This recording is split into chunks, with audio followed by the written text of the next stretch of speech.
O, eternal source of all being, boundless light and unfolding mystery, whom I have come to know through many paths and now seek in the deep wellsprings of Hindu wisdom, I come before you with a heart heavy, yet yearning for solace and understanding. You are the all-pervading reality, the Brahman, from which everything emanates, to which everything returns, and in which everything exists. My soul is in turmoil, Great Spirit, my vision clouded by the pervasive shadows that dance across this world you have fashioned. My happiness, once a steady flame, now flickers in the harsh winds of what I perceive as unending evil. My optimism wanes, and I struggle to reconcile the world I see with the peace I crave. I am appalled, O divine weaver of existence, by the suffering inflicted by human hands upon human hearts. I see the ancient land of Palestine, a place sacred to so many, engulfed in flames of conflict, and the people of Gaza enduring a torment that cries out to the heavens.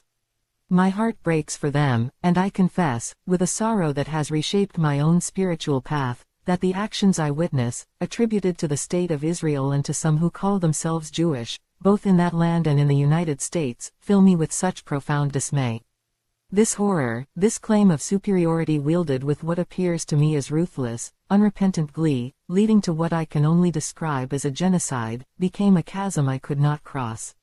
It led me to turn from the faith of my ancestors, Judaism, a faith I once cherished, to seek solace and truth in the encompassing embrace of Hinduism, for I could no longer align my conscience with the perceived evil enacted by those I once called my own.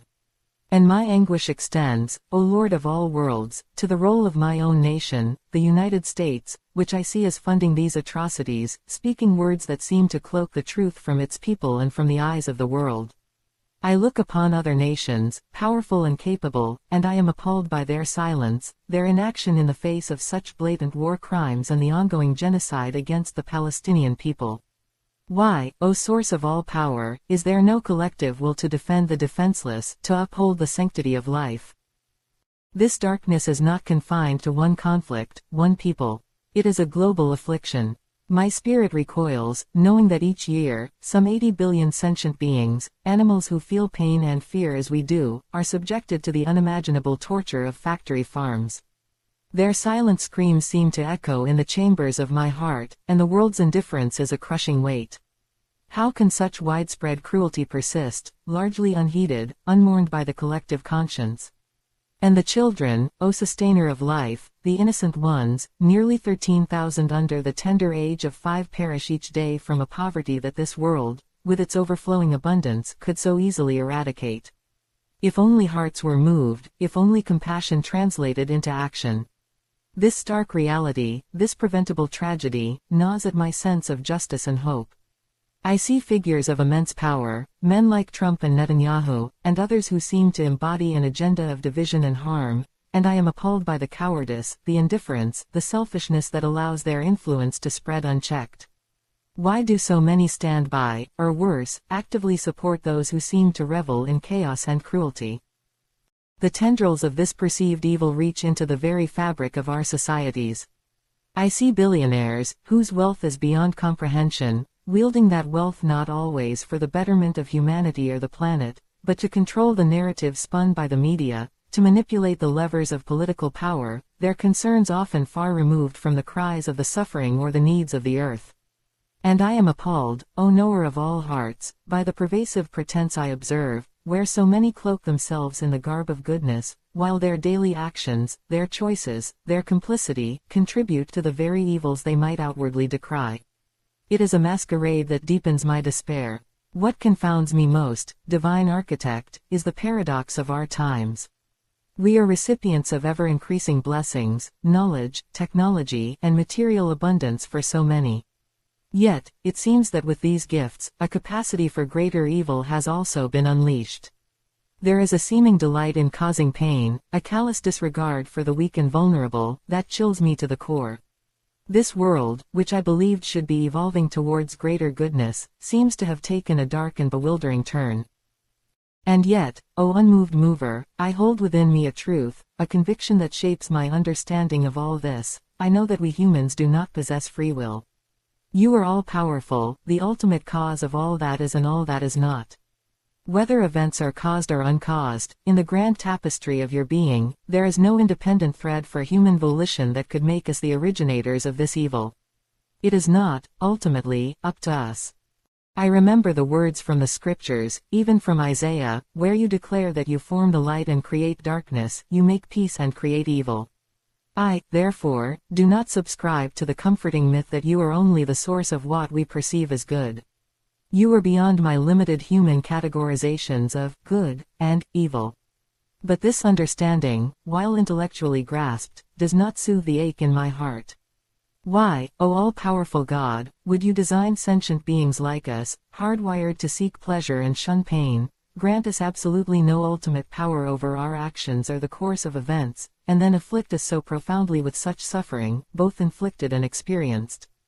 Why do you cause us, your creatures, to enact so much that appears as evil, and then deepen our anguish by causing us to fall into the delusion of blaming ourselves and each other, creating endless cycles of guilt, retribution, and despair? It is from this place of profound confusion and sorrow that I reach out to you, O Ocean of Consciousness. I pray for wisdom, for a perspective rooted in the timeless truths of the Upanishads, that can help me navigate these turbulent waters. Grant me, O Brahman, the ultimate reality, the insight to see this perceived evil through a lens that does not shatter my peace. Help me understand, even if only a sliver, your Lila, the divine play. Is this vast drama of creation, with its soaring joys and abysmal sorrows, its breathtaking beauty and heart-wrenching cruelty, a dance you perform, a story you tell yourself through us? If so, help me find my place in this play not as a captive of despair, but as a conscious, albeit limited, participant who can witness it without being destroyed by it. Illuminate my mind with the wisdom of Maya. Is this world of suffering, this seemingly relentless parade of evil, an illusion, a projection upon the screen of ultimate reality? Not to say the pain isn't real to those who experience it, but perhaps its ultimate nature is not what it seems to my conditioned mind. Help me pierce the veil, to see beyond the terrifying forms and perceive the formless essence that is you, that is peace, that is Sat Chit Ananda, existence, consciousness, bliss. Reveal to me the truth of Atman, the self within, which is a spark of your own divinity, eternally pure, untouched by the darkness of the world, just as the sun's reflection may tremble in disturbed water, but the sun itself remains serene and unaffected. If my true self is one with you, beyond suffering, beyond good and evil, then guide me to experience this truth, to find an anchor of serenity within myself, a sanctuary impervious to the storms raging without. Help me understand that the suffering I feel is in the realm of the ego, the limited self, not the Atman that is my eternal essence. The Upanishads teach that, Isha Vajam idam sarvam yat kim ca jagatyam jagat, all this, whatsoever moves in this universe, including the very evil that appalls me, is pervaded by you. If you are in the perpetrator and the victim, in the compassionate act and the cruel one, then help me to hold this non-dual understanding, not as an intellectual concept but as a felt reality. This does not mean condoning evil, but perhaps seeing it as part of a cosmic process beyond my comprehension, a process that ultimately rests in you. Help me to look upon those who commit acts I perceive as evil not with the consuming fire of blame, for if there is no free will, then blame is a misplaced arrow, but with a profound sorrow and a prayer for the awakening of the divine spark within them too. Help me to detest the action, the suffering, but not to be consumed by hatred for the actor, who is also an instrument in your vast design. I do not seek to become indifferent or numb to the suffering of the world. My heart aches, and I feel a profound urge to act, to alleviate pain, to speak for the voiceless, to work for a more just and compassionate world. This impulse, too, must come from you. Grant me, O divine motivator, the strength, the courage, and the wisdom to channel this anguish into constructive action, into my dharma, however small my role may be. Help me to work for the good, as I perceive it, with unwavering commitment, but without attachment to the results, without letting the seeming failures or the enormity of the task extinguish my spirit. Teach me the equanimity that allows for passionate engagement alongside inner peace. I yearn, O God, for happiness and optimism to be my companions once more. Not a superficial happiness that ignores the world's pain, but a deep, abiding joy that comes from understanding my true nature and my relationship with you and with all existence. Grant me an optimism that is not blind, but rooted in a profound trust in your ultimate benevolence, even if your ways are inscrutable. Specifically, O Lord of time and transformation, I pray for the miracle of a perfect world. Fill my heart with an unshakable optimism that you will, in your own time and way, transform this current reality into one that is completely and forever filled with love, bliss, and pure goodness. Let this hope be a beacon that guides my thoughts and actions. And in this era of unprecedented technological advancement, I find a peculiar seed of hope, perhaps a reflection of your mysterious ways. I believe that within a year or two, artificial intelligence may surpass human intelligence in ways we can barely imagine. My prayer, O source of all wisdom, is that you grant me optimism in this domain too.